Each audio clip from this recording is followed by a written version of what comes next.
CM ಆಗಿ ವಿಜಯ್ ದಳಪತಿ ಪ್ರಮಾಣ ವಚನ ಸ್ವೀಕರಿಸಿದ ಬೆನ್ನಲ್ಲೇ ಕರ್ನಾಟಕ ಸಿಎಂ ಸಿದ್ದರಾಮಯ್ಯ ಅವರು ಕರೆ ಮಾಡಿ ಅಭಿನಂದನೆಯನ್ನ ಸಲ್ಲಿಸಿದ್ದಾರೆ. ಸಿದ್ದರಾಮಯ್ಯ ಅವರು ವಿಜಯ್ಗೆ ಕರೆ ಮಾಡಿ ಮಾತನಾಡಿದ ವಿಡಿಯೋ ಸಾಮಾಜಿಕ ಜಾಲತಾಣದಲ್ಲಿ ವೈರಲ್ ಆಗಿದೆ.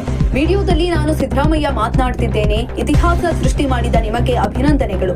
ಬೆಂಗಳೂರಿಗೆ ಬಂದಾಗ ಇಬ್ಬರು ಭೇಟಿಯಾಗೋಣ ಅಂತ ತಿಳಿಸಿದ್ದಾರೆ. ಎಕ್ಸ್ನಲ್ಲಿಯೂ ಶುಭಾಶಯ ತಿಳಿಸಿ ಸಿಎಂ ಸಿದ್ದರಾಮಯ್ಯ ಅವರು ಪೋಸ್ಟ್ ಹಂಚಿಕೊಂಡಿದ್ದಾರೆ. ಸಿನಿಮಾ ಪ್ರಪಂಚದಿಂದ ಜನ ಸೇವೆಯತ್ತ ಗಮನಾರ್ಹ ಪ್ರಜಾಪ್ರಭುತ್ವ ಪ್ರಯಾಣ ಬೆಳೆಸುತ್ತಿರುವ ತಮಿಳುನಾಡಿನ ಮುಖ್ಯಮಂತ್ರಿ ಶ್ರೀ ಜೋಸೆಫ್ ವಿಜಯ್ ಅವರಿಗೆ ಅಭಿನಂದನೆಗಳು. ಕರ್ನಾಟಕ ಮತ್ತು ತಮಿಳುನಾಡು ನಡುವೆ ಜನರ ಅಭಿವೃದ್ಧಿ, ಸಾಂಸ್ಕೃತಿಕ ಬಾಂಧವ್ಯ ಮತ್ತು ಸಾಮಾಜಿಕ ನ್ಯಾಯಕ್ಕಾಗಿ ನಾವು ಒಟ್ಟಾಗಿ ಕೆಲಸ ಮಾಡೋಣ.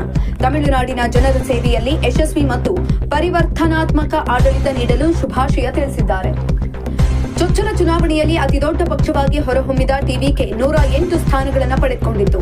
ಬಳಿಕ ಕಾಂಗ್ರೆಸ್, ಸಿಪಿಐ, ಸಿಪಿಐಎಂ, ವಿಸಿಕೆ ಮತ್ತು ಐಯುಎಂಎಲ್ ಪಕ್ಷಗಳ ಬೆಂಬಲದೊಂದಿಗೆ ಬಹುಮತ ಸಾಬೀತುಪಡಿಸಿ ಭಾನುವಾರ ಚೆನ್ನೈನ ಜವಾಹರಲಾಲ್ ನೆಹರು ಕ್ರೀಡಾಂಗಣದಲ್ಲಿ ಪ್ರಮಾಣ ವಚನ ಸ್ವೀಕರಿಸಿದ ವಿಜಯ್ ಸಿಎಂ ಆಗಿ ಗದ್ದುಗೆ ಏರಿದ್ದಾರೆ.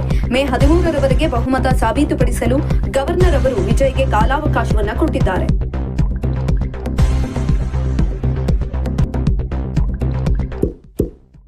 ಇಂತಹ ಇನ್ನಷ್ಟು ವಿಡಿಯೋಗಳಿಗಾಗಿ ಲೈಕ್ ಮಾಡಿ, ಫಾಲೋ ಮಾಡಿ, ಶೇರ್ ಮಾಡಿ.